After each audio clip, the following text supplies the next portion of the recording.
Thank you very much. That is always a good reminder. Aims of the session today, we just kept it twofold, but there is a lot behind that. So how to effectively work with the mediation process and to learn from our experts about different process choices they use in commercial mediation. We want to go away from there is only one school how to do that. It's actually important to know there are different ways, they're also culturally influenced, how to lead and manage a mediation process and what you can learn from different practices to serve your clients best. So in the end, it's about the client and the case and how you adapt your practice. So that is what we want to get across today. But let's stop for a moment and actually ask you, the audience, to engage you. And I stop sharing for a moment because we prepared some polls because we want to know a little bit more who is actually here. And Anastasia, please launch the first poll. They are all, this one is a single choice. So your mediation experience, either as a mediator, as a partner. And whilst mediation might be your life, you might want to engage much more. Here we are. There is, so we have still a few seconds to go. So partly experience seems to be the winner now. Okay, so we have some experts here. So please, whenever you want to make a comment, by the way, you can always enter your comments in the chat. We capture that, so because not everyone will be able to speak. And we also want you to write down your questions because there will be time at the end of the webinar today where you can ask all your questions, and we have a little group session as well. Okay, so we have a good mix of partly experienced, but some novices as well, and some experts. Fantastic. Okay, so actually I should share the results. Here we are. Good, so let's go to the next question. The next poll is, where are you from? We just want to get a little bit of an idea. And we kept it as a single choice because we believe you still are not able to be in two locations at the same time. We don't use holograms or deep fake yet. I hope that will never enter the mediation world, but we never know. So we have a large population from France, UK and Spain, Switzerland, and Asia.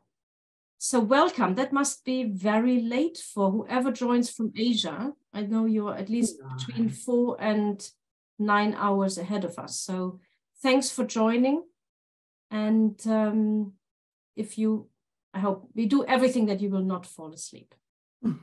Good. So unfortunately, no people from Arctica. It's a bit of shame, but yeah. No one from Arctica. No one. They're normally always the ones 6 p.m. from Hong Kong. Okay, good. Paul, well done to join after a tough work day. So Arctica is our next goal, that we get some mediators from there. Number 3, that is the last question. So what are your 2 main reasons for attending?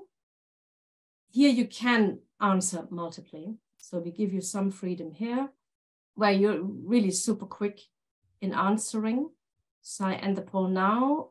So let me just remind you, and I just want a quick hands, perhaps if you could raise your hand electronically or for real, who has done already mediation training, just to get an idea if we can gauge how many have done a mediation training. So most, or the majority, or a lot of you have. For those of you who are absolute novices, because there were some. So this is the mediation process we teach at CEDR, and you will find at most mediation trainings around the world, you will find something similar. There are 5, 4, 6, or 7 phases, but they normally start with a preparation and the end with a conclusion phase. And it's a flexible process, meaning you normally, between exploration, bargaining, and conclusion, sometimes have to go back to explore whilst you're still negotiating, or when you draft the agreement, you might still go back and negotiate some points. So this is the process, and we're happy to share that with you as well if that is of interest. What is important to mention as well, how we mainly conduct mediations in the UK is what we call shuttle mediation. And for those of you who have never done that or are new to mediation, this is a mediation form where you mainly work in individual private meetings with the parties. So you would prepare them individually, they meet for a normally joint opening meeting, and then you would, as a mediator, zigzag between the parties. There are still joint meetings, part of that as well. Again, we talk about process choices. This is what has culturally developed in most Saxon countries, but it's also practiced in other countries as well. So just to give you a quick reminder on that, since COVID and the virtual mediation world really kicked off, that has changed a little bit as well, because a lot of the meetings will anyway be individually via Zoom or any other virtual platform, and you spend a lot of time in the preliminary phase of the mediation. Okay, so enough of my voice. I will hand over now to Hugues to speak about France. Thank you, Susanne. Good morning, everybody.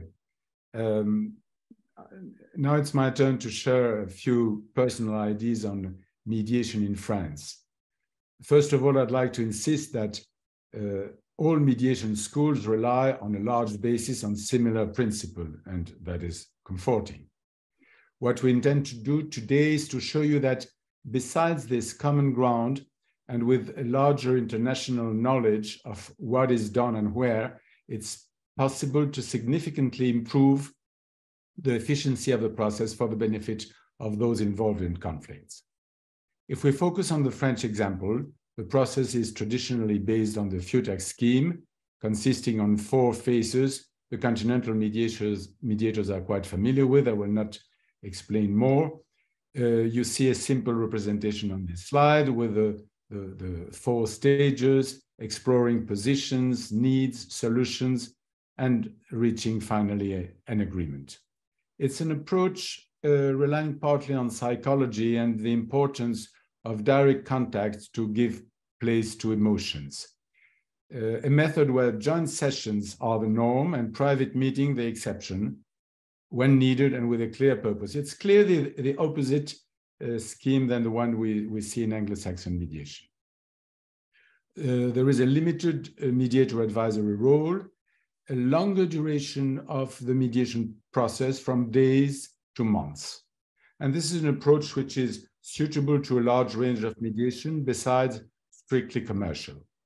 So this is the history and the theory, but the practice is in constant evolution.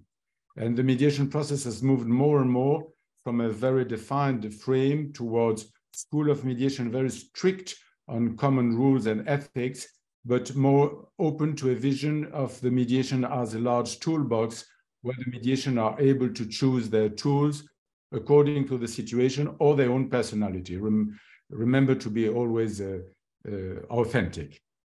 So if I share my personal experience, I can see that since I started mediation more than 15 years ago, my practice in commercial mediation has evolved a lot. The first stage has been the knowledge acquired in shuttle mediation when I started to work with CEDR within the partnership with IFOMEN, Institut Catholique de Paris, after a solid training in French-style mediation. Since then, my practice has tried to get the best of each school of mediation. And it's the following. A deep and careful, you can pass to the following slide, Susanne. Yeah. Mm-hmm. A very deep and careful preparation phase, which is essential in mediation as in negotiation. The systematic use of preliminary private meetings, and since the pandemic, mostly on video conference before starting the mediation. a significant use of private meetings, but at a later stage of mediation, when exploring needs and solutions, and moreover, when financial issues are on the table. The use of reality testing seems essential in commercial mediation. This rather hermetic wording covers a very simple concept. By this practice, the mediator helps the parties, often blinded by emotions or certainties, to measure accurately the future impact of the decision they are about to take during the mediation process. This, for obvious reason, is always done in private sessions. I still maintain joint sessions for their positive impact on relation whenever it's possible. The new aspect is a larger use of video conferencing sessions that is really more and more present. A shorter time frame than before, learned from experience in international mediation, where we could see that putting some pressure on the agenda could be quite beneficial. Of course, what I've told you is only possible after acquiring a strong knowledge on both schools of mediation. To illustrate this, I would like to go through an example of mediation I've been involved recently. To make a long story short, it was a case where a soft provider and a group of distributing furniture and household, the activity has been changed, of course, through a large network of owned or franchised agencies, had contracted the providing of a customer relationship management system, rather innovative and ambitious. One of the objectives was to unveil and launch the system during a large network convention that was supposed to take place at the end of 2021.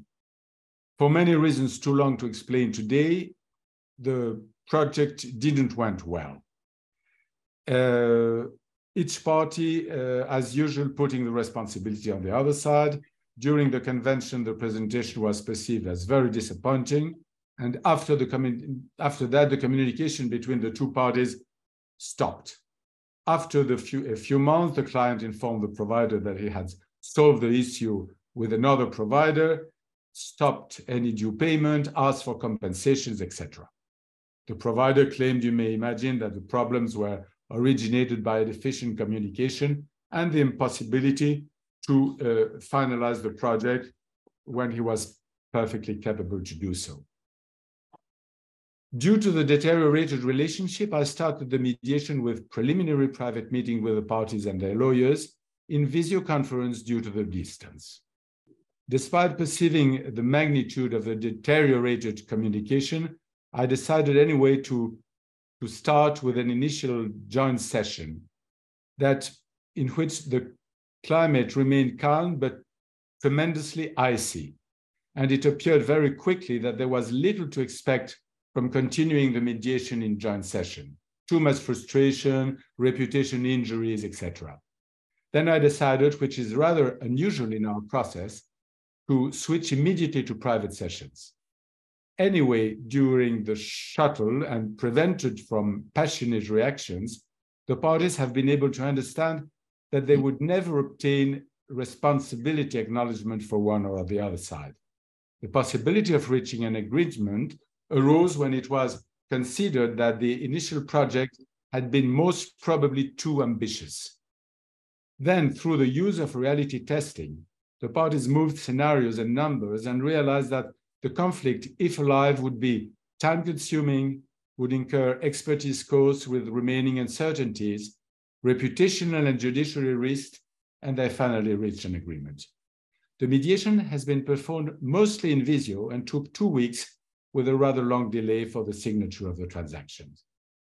As a final remark on the French panorama, I would like to say just a few words on an innovative experience launched by the French Ministry of Finance, who has created a specific independent department called le Médiateur de l'entreprise, with a large team of more than 50 mediators, which I'm part of, acting generally pro bono and providing free mediation service to mostly, but not only, small and medium-sized companies. This registered an impressive development during the crisis generated by the pandemic, and I suggest you to go to their website, Le Médiateur de l'Entreprise. Finally, I remind you, for those interested, that CEDR, in partnership with IFOMEN, has scheduled its annual Paris section in October, November. Info on the respective websites. Thank you for your attention. Thank you very much, Hugues. And that was an excellent case. Again, if you have questions, please write them down. We come back to them later. And I saw that Dorothée Bernard just joined, who works together with Hugues on our French mediation training. So thank you for that. I will hand over to Maria and share the screen as well. And hang on. So here we are. And we move now from France to Spain. Thank you. That. And I give you the word, Maria. So welcome. And you let me know when you want me to switch the slide. Thank you very much, Susanne. Good morning, everyone. It's a pleasure to be with all of you here. And what about Spain? I would like to start with the word convivencia. Convivencia, it's a word related to our history, and also in the European history and philosophy, we talk about the cohabitation, peaceful cohabitation between the Moors, the Christians, and the Jews during a period in the Middle Age. And this brings me to another value we have in our flag, the Spanish motto, plus ultra, farther beyond. And it's related to the idea, the concept that Spain is keen to strive for the best, to get farther beyond. And it shows perseverance, aspiration, and non-conformity with what we have at hand. And this is very related to mediation and to conflicts, the way we manage, how we manage conflicts. Why not to explore that more in the commercial mediation in Spain? It's really different in Spain with regard to mediation. We always say in Spain is different, but I don't think so. I think, in fact, Spain has a mediation environment that comes from family mediation. That means that mediators have drawn from family mediation. It's really clear that commercial mediation is different. It's a different environment, different needs, different emotionality. But how is commercial mediation in Spain? We could say that from an international point of view, mediation in Spain is starting to move farther and farther. Local mediation, between local parties, is very shy, but it's true that it's becoming more and more because after the pandemic and its consequences, because of the crisis and because of the different strikes in the courts, are leading the parties, are pushing them to look at other methods, to look beyond, farther beyond, as we said before, plus ultra, what else we could do. And this is what I think it's very good of the panorama, that environment we have in Spain right now. This need also, I always say that it has a brand in the law firms. In the past, we were talking about the litigation departments, later litigation and arbitration departments, and right now conflict resolution departments, where it is included not only litigation, but any other ADR method. I am very glad that this leads me to the point, the issue why we are here now. Why I became a mediator? I became mediator because I needed, after all my career where I have been developing skills in negotiation, but I needed to learn more about that, to improve, to go farther beyond. That's why I became CEDR mediator. What I could share with you is my lessons, and the best 3 words which could define that my lessons are learning by doing. Learning by doing because I learned through the CEDR method the awareness of my own negotiation style. I thought I had a very good awareness of that, but it wasn't. Secondly, enhancement to how to influence parties, not only as a lawyer, not only as a coach, further beyond again. And also not only having a roadmap as negotiator, as mediator. There are other elements, for example, the momentum, the space, the profile of the individuals, the different roles. Sometimes they change. Maybe all of you know what about that, but this was my experience to go further, to go deeper. And something very important, the management of the confidentiality. As lawyer, I was liable and accountable for the confidentiality in my previous life, we could say. But I learned to manage the asymmetry of the information, the asymmetry of the communication between the parties, in terms that it could be for getting better results and for reaching better agreements between the parties. Due to this, exactly what Hugues was explaining before, due to this shuttle structure of the CEDR method. That's why I decided that I needed to be coach, and at the same time to become coach in the mediation process for the parties, as well as, for example, William's sisters, what I call William's sisters spirit, learning from the best.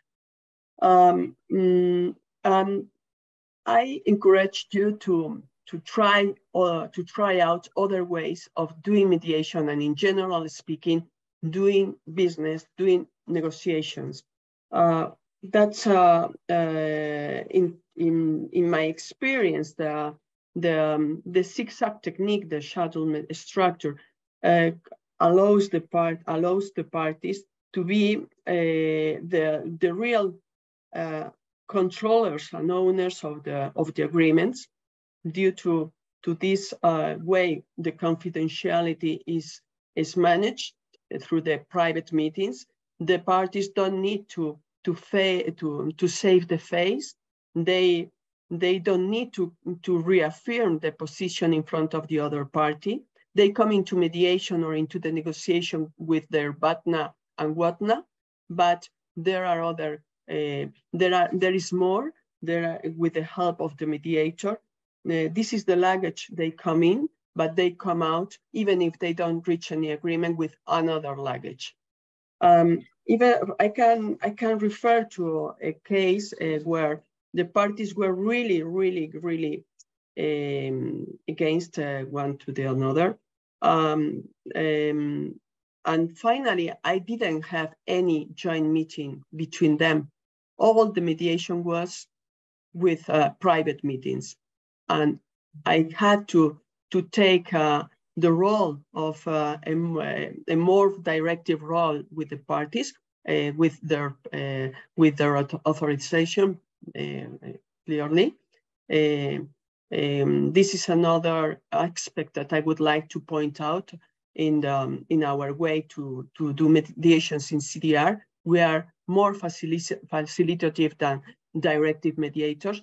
However, we are not. We are very flexible, and only when the parties request that, or when, due to the sensitivity of the case, we can propose if they want at some point to allow us to go further and more in a more directive, but without reaching that a spirit of impartiality and neutrality that we owe to the parties. So these are in my view, the treasuries of the CEDR method for mediation. It was a pleasure to share with all of you. Later, if there is any question, I would be very happy to answer. Thank you.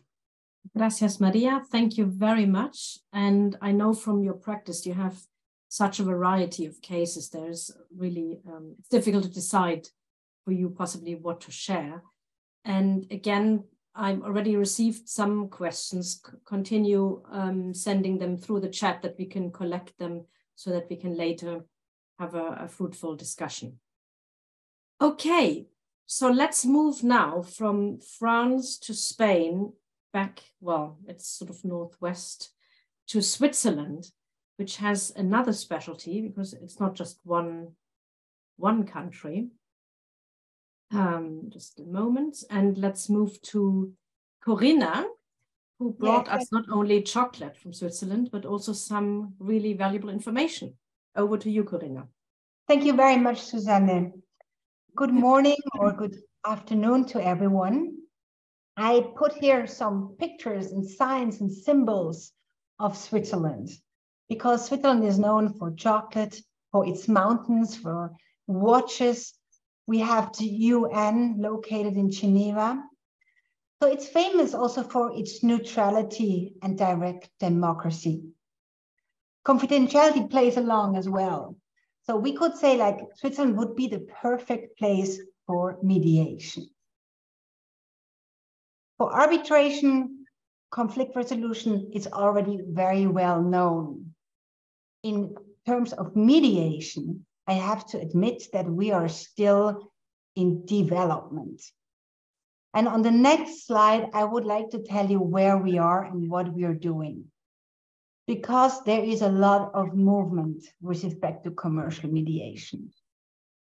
There are many trainings by institutions, by the Swiss Bar Associations.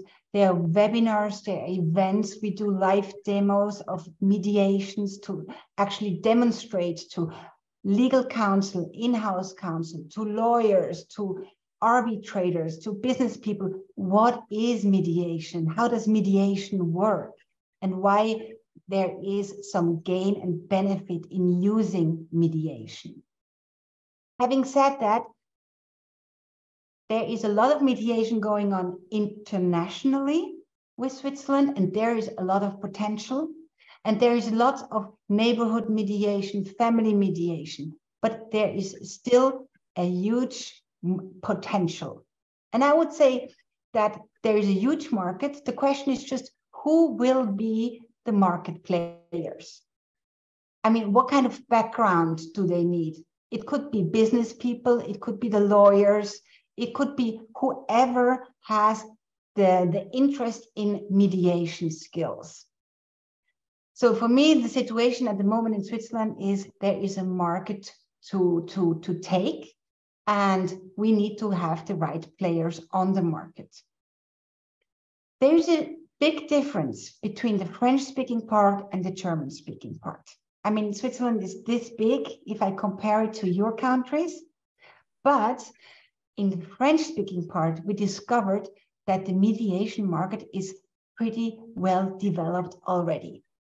It may depend on the legal system, the role of the judges, but also like the culture may be different.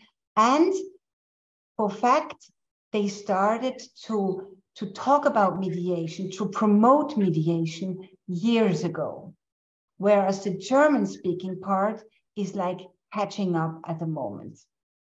And that's, I mean, the German-speaking part, and that's what we're doing now. We try to catch up to get on the same level. In the French-speaking part, there's lots of international business going on. I wouldn't say it's more than in the German-speaking part, but there is a difference. We still see a difference. As Hugues already said, the FUTEC will is used in the French-speaking part. I would say they may be more in present mediation than in the German-speaking part, where we follow more the Anglo-Saxon approach, like the 5 phases, as CEDR teaches as well. But there are different styles, there are different methods. And my opinion and my experience is it is good to know both. It's good how to do a mediation in one room with all the parties at the table, but it's also good to know how to do shuttle mediation and when to bring the parties together. So there is no right or wrongs, and we teach all approaches, like the shuttle mediation, the classic model where we have everyone at one table. Also co-mediation is sometimes important, and that's what we try to bring together. I would like to highlight the importance of pre-mediation, because having said that the market is not well developed or not that developed that we can sit in our office and wait until the phone rings and someone calls up for mediation, it doesn't work. So if there are institutions, they have been set up like the Swiss Arbitration Center, and they help clients to handle, organize mediations. They take the mediation, they look for the right mediators, they propose mediators to the clients, they actually offer you an office where you can do the mediation, but these are very rare cases. And this is why in Switzerland, also in Germany, this is my experience, we really have to focus on the pre-mediation phase. Meaning, if we get a case, we still have to talk to the parties. Why is mediation the right method to use?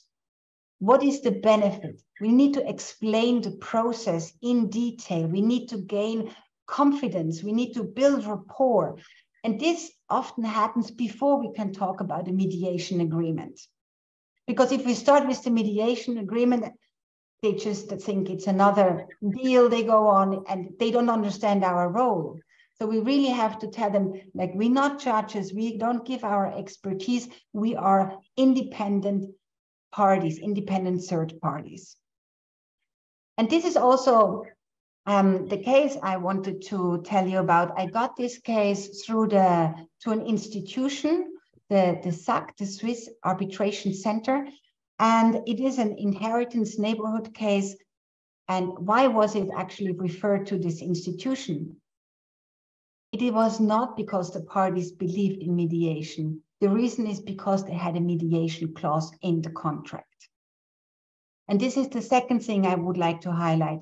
We try to build in mediation clauses in many, many, many different contexts. Is it with insurance contract?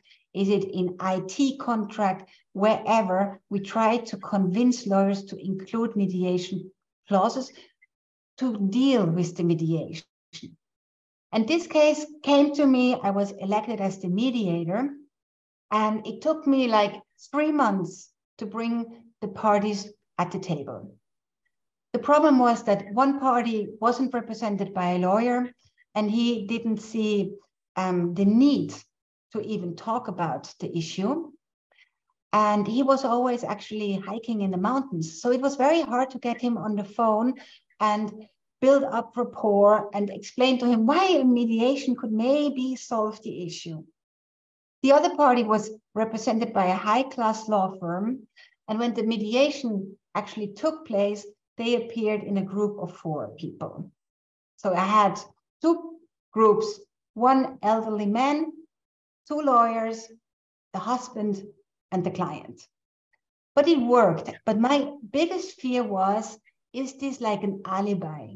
Meaning, if I do the mediation and it doesn't work, and I declare the mediation as not having been successful, they have the piece of paper and they can go to court. This is what the mediation clause said. And I was considering, or I was wondering myself, okay, what is my role here? Do I need to bring them together and exchange their needs? Do I need to deep dive under the water surface of the iceberg? The case was about 2 properties in the Engadine. They were very, very high valued, and they were actually fighting about the gardener and the snow shipping, who pays the yearly fee. So it was not about high value. And it was clear to me that I'm not a psychologist. So I said, I do a shuttle mediation. I don't even bring them to the same table. I ask them to open and do their positions and explain to each other what the positions are. And then I put them in different rooms and I asked for a solution and then negotiated. And we actually could sign at 4 o'clock in the afternoon. But this case, I actually had to bring to my supervisor. And this is what I recommend to do, is reflection work, because I was in dispute with myself whether I should have dived under the surface of the water and did some deep sea diving in order that they could declare the conflict, but I didn't do it. And it was okay, and they were very happy to actually have solved this one conflict. So to put it in a nutshell, mediation clauses and pre-mediation meetings and phases are very important for us. I hand over to Susanne. Maybe you would like to add something from Germany. Thank you so much, Corina. I think we keep Germany for another time because we want to engage the group a bit. But there are similarities to the German part of Switzerland. And we got a question in the audience. We captured them all about the Italian part of Switzerland. Corina, you might already reflect on that for later. Okay. I know that's always the question for Switzerland. Mm-hmm. And I would say what we want to do now is to send all of you for the abundance of 5 minutes to a breakout room. And you will be 5 people in the breakout room to quickly exchange some of the impressions, something you got from what you heard today, and also actually to get to know each other in like a speed dating.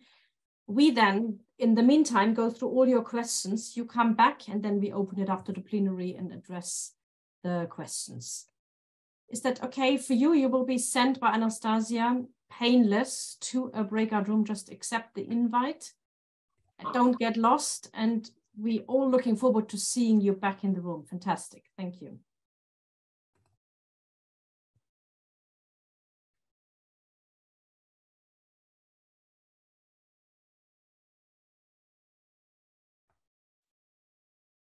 So I think Hugues and Maria are coming back. Great.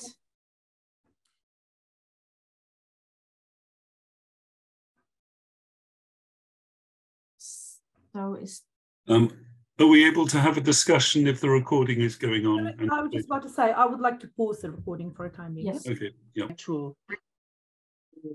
To start since the very beginning, when I am drafting a contract with the mediation, the litigation, or conflict resolution clause.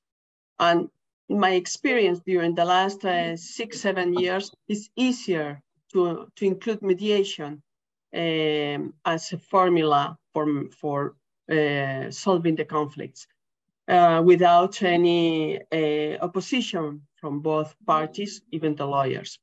Secondly, when I contact the parties for a mediation case, usually I think it's not about only the intellectual party. It's also about the emotional part of the mediation, showing the same language, a business language, showing the same behavior we have in business environment. It's not as in family mediations, for example, a kind of authority. We are responsible for this authority and for engaging with the parties in this premediation phase, as Corina mentioned. I also agree it's very, very important for this engagement with the parties and with the lawyers. Also giving them space for the egos. As lawyer, as I am also tributary to my lawyer ego. And at some point, we need to put it aside and to show very clearly that we are changing our role and we are not competing with them as lawyers. We have another role, and they are also very important. They are as relevant as the principles. And I would say, to be very, I am surpassing the 3 minutes, sorry, the 3 seconds, sorry. I know that because it's one of those topics where, but thank you, actually it was, the point you made was quite important, is between parties and lawyers, you're still the process manager, but the lawyers might see you, if you're a lawyer yourself, as they can influence you to be on their side. There was a more complex question, which I would ask Alvaro, perhaps, because it was also from Alvaro. We can answer perhaps with Hugues or Maria later, because it was quite a specific question on your case, which definitely will take more than 2 minutes to answer, but not to cut you off. It might be an interesting discussion between the 2 or 3 of you. There was another question about the difference between commercial and other mediation. Is that something perhaps, Corina, you would like to say something about that, and then we close and leave you with more questions? You can always answer and email us. Corina, you have to unmute. Someone put me on mute. Well, thank you, Susanne. The question is the difference between mediation and commercial mediation. Mm-hmm. Is that correct? Yes. Well, this is a good question. It's difficult to answer, but I would say that there are different styles in mediation and different methods, but they apply to all kinds of fields. So I wouldn't make such a difference. It is just like, who are the clients, who are the parties? And in commercial mediation, you have most of the time companies, like B2B mediation, and there you have people who represent the company, and there may not be the indirect control. So they're like, if they need to have authority to negotiate certain things. Whereas when you are in a neighborhood or in an inheritance situation, they are directly confronted with the conflict. Mm-hmm. But it doesn't mean that there are less emotions. Very good point. I think, Corina, that's exactly, because that's what often is thought, that commercial are no emotions, family is emotions. No, the emotions are everywhere, which also leads to one question, and that might be actually good to close, is there is facilitative and evaluative mediation. That's a spectrum. It's a similar thing like with process choices. You see what is culturally expected in your country. Can you be more directive or less directive? I think there's a way how we communicate, but there's one thing as a mediator you must never forget. You are the process manager, and you can never make a judgment about the merits of a case. I think this is where the red line is, and there's a lot you can do above that. You can be more directive, evaluative, or more facilitative. I would, again, not distinguish better, worse, shuttle, or joint meetings. It's a process choice. As long as you as the mediator never lose your impartiality and never cross the line of becoming the judge or the lawyer. I think that's, in general, I would give as a rule, and the other bits we can discuss in more detail. I thank you so much for all the comments I'm reading in the chat, and I can feel that you're all warmed up now, and it would be interesting to have a discussion. Would you all be willing to join again for a continuation of this webinar to go into more detail and discuss some of your questions? Just hands up who would be interested in that, so that we plan that and we organize like a follow-up on that, where we can say we go in, oh, I see lots of hands up here. We go a little bit more in medias res. Now that we mapped out the landscape, we could actually say and dissect some of the cases. Okay, are you speakers up for that as well, that we look into that as a follow-up? Fantastic. That is, I think you all deserve lunch, dinner, whatever it is that comes next. I want to really thank Hugues, Corina, and Maria, and also Dorothée, who joined, for preparing this. And all of you from wherever you joined for your interest. And we will follow up with an email where you get some of the links in mediation if you want the recording as well. We will set a new date for the follow-up to continue the discussion. And Anastasia, because you are the boss here, what are some final words? What might I have forgotten? Is there something else to mention? Oh, thanks, Susanna. I'll try to be very quick because I'm conscious that we are running out of time. So first of all, thank you so much for you all contributing, all our lovely experts, and answering that and keeping to the time. And a major thank you from all of us to all of you, our audience, for joining and actually spending an hour with us, learning something new, exploring something new with us. As Susanna has already mentioned, upon registration, you were given an option to subscribe to some more news post-webinar. So if you've chosen that option, you will hear more from us or from the experts, depending on your preferences. If you've decided that that was just one-off, but changed your mind now, and you would like to hear more, please do send an email to training@cedr.com, and we will just distribute your inquiries accordingly. I'll just put the email in a chat as well, so you have that handy, and we'll just manage your inquiries afterwards. Thank you. Thank you. See you all soon on this very screen. Have a lovely day in Kenya, Italy, Switzerland, Spain, France, Germany, US, whatever. I might have forgotten some countries. Sorry for that.